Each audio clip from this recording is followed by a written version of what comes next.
Party సర్వసభ్య సమావేశంలో ముఖ్యమంత్రి కేసీఆర్ కీలక వ్యాఖ్యలు చేశారు. ఎమ్మెల్యేలకు సలహాలు సూచనలు ఇచ్చారు. వచ్చే ఎన్నికల్లో 100కు పైగా స్థానాల్లో గెలుస్తామని పార్టీ ఎమ్మెల్యేలకు చెప్పారు. సిట్టింగ్ ఎమ్మెల్యేలు జాగ్రత్తగా పనిచేసుకోవాలని సూచించారు. గత ఎన్నికల్లో కంటే ఎక్కువ సీట్లు రావడమే ముఖ్యమన్నారు కేసీఆర్. నిత్య ప్రజలు ఉండేలా కార్యాచరణ సిద్ధం చేసుకోవాలని సూచించారు. ముఖ్యంగా కేడర్లో అసంతృప్తిని తగ్గించేందుకు చర్యలు చేపట్టాలని కోరారు. ఇక బీఆర్ఎస్ జనరల్ బాడీ సమావేశానికి సంబంధించిన మరింత సమాచారం మా ప్రతినిధి నాగార్జున అందిస్తారు. ఉద్యమ పార్టీగా ఏర్పడినటువంటి టీఆర్ఎస్ పార్టీ 22 సంవత్సరాలు పూర్తి చేసుకుని 23వ సంవత్సరంలో అడుగుపెట్టింది. టీఆర్ఎస్ పార్టీ పేరుని బీఆర్ఎస్ గా మారుస్తూ దేశ రాజకీయాల్లో తనదైన పాత్రను పోషించడానికి కేసీఆర్ చక్రం తిప్పుతున్నారు. అందులో భాగంగా ఈ రోజు బీఆర్ఎస్ పార్టీ ఆవిర్భావ దినోత్సవ వేడుకలను బీఆర్ఎస్ భవన్ లో ఘనంగా నిర్వహించడానికి పార్టీ హైకమాండ్ నిర్ణయం తీసుకుంది. అందులో భాగంగా ఈ ఉదయం నుంచి బీఆర్ఎస్ పార్టీ వద్దకు నాయకులు, మంత్రులు, పార్టీ క్యాడర్ అంతా చేసుకుని బీఆర్ఎస్ పార్టీ ఆవిర్భావ దినోత్సవ వేడుకను ఎంతో ఘనంగా నిర్వహిస్తున్నాయి. మంత్రులు ఎవరైతే ఉన్నారో కేటీఆర్ కానీ, హరీష్ రావు, శ్రీనివాస్ గౌడ్, తలసాని శ్రీనివాస్ యాదవ్, ఇలా ఈ మినిస్టర్లు అందరూ బీఆర్ఎస్ భవన్ లోకి రావడం జరిగింది. దాదాపు 300 మంది ఈ జనరల్ బాడీ మీటింగ్ కి హాజరయ్యారు. ఉదయం 11 గంటలకు సీఎం కేసీఆర్ అధ్యక్షతన జనరల్ బాడీ మీటింగ్ స్టార్ట్ అయింది.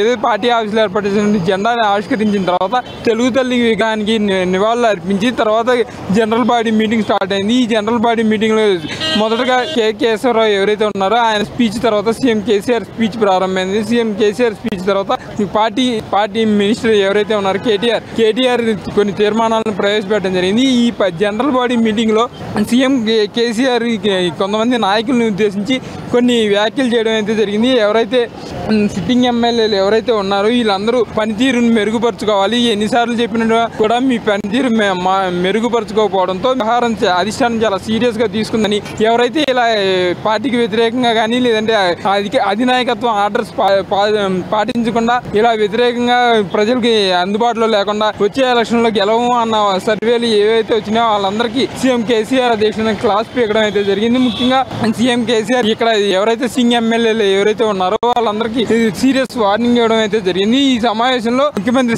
జనరల్ గా గతంలో సిట్టింగ్ ఎమ్మెల్యేలకు సీట్లు ఇస్తాం, వారి పనితీరు మెరుగుపరుచుకోవాలని చెప్పినప్పుడు కూడా చాలా మంది ఎమ్మెల్యేలు వారి పనితీరును మెరుగుపరుచుకోకపోవడం జరిగింది. ఈ వ్యవహారాన్ని సీరియస్ గా తీసుకున్నటువంటి కేసీఆర్ అలాంటి నాయకులందరికీ సీరియస్ గా వార్నింగ్ ఇవ్వడం జరిగింది. దాని తర్వాత మొత్తం మీద ఈ బీఆర్ఎస్ భవన్ లో ఈ రోజు జరుగుతున్నటువంటి మీటింగ్ లో కేటీఆర్ అయితే 6 తీర్మానాలను ప్రవేశపెట్టడం జరిగింది. ఈ 6 తీర్మానాలు కూడా ఆమోదం తెలపడం జరిగింది. ముఖ్యంగా ఈ రోజు ప్రవేశపెట్టిన తీర్మానాలను చూసుకుంటే దేశంలో రైతు రాజ్యం స్థాపించాలని, ప్రతి రాష్ట్రంలో కనీసం ఒక భారీ నీటి ప్రాజెక్టును నిర్మించాలని మొదటి తీర్మానంగా చేశారు. ఆ తర్వాత 24 గంటల పాటు దేశవ్యాప్తంగా ఉచితమైన విద్యుత్ అలాగే నాణ్యమైన విద్యుత్ను అమలు చేసే విధంగా కొత్త పాలసీ తీర్మానం చేయడం జరిగింది. మరో తీర్మానం మన దేశం బ్రాండ్తో విదేశాల ఫుడ్ ప్రోడక్ట్లను ఎగుమతి చేయాలని చెప్పి, ఏదైతే దేశంలో తయారైతే ఫుడ్ విషయంలో కానీ ఫుడ్ ప్రోడక్ట్స్ ఉన్నాయో అవన్నీ విదేశాలకు ఎగుమతి చేయాలని, దళిత బంధులు అనే దేశవ్యాప్తంగా ఈ దళిత బంధుని అమలు చేయాలని చెప్పి దీనిలో తీర్మానం చేయడం జరిగింది. అలాగే దేశంలో భారీ స్థాయి మౌలిక వసతులను కల్పించాలని చెప్పి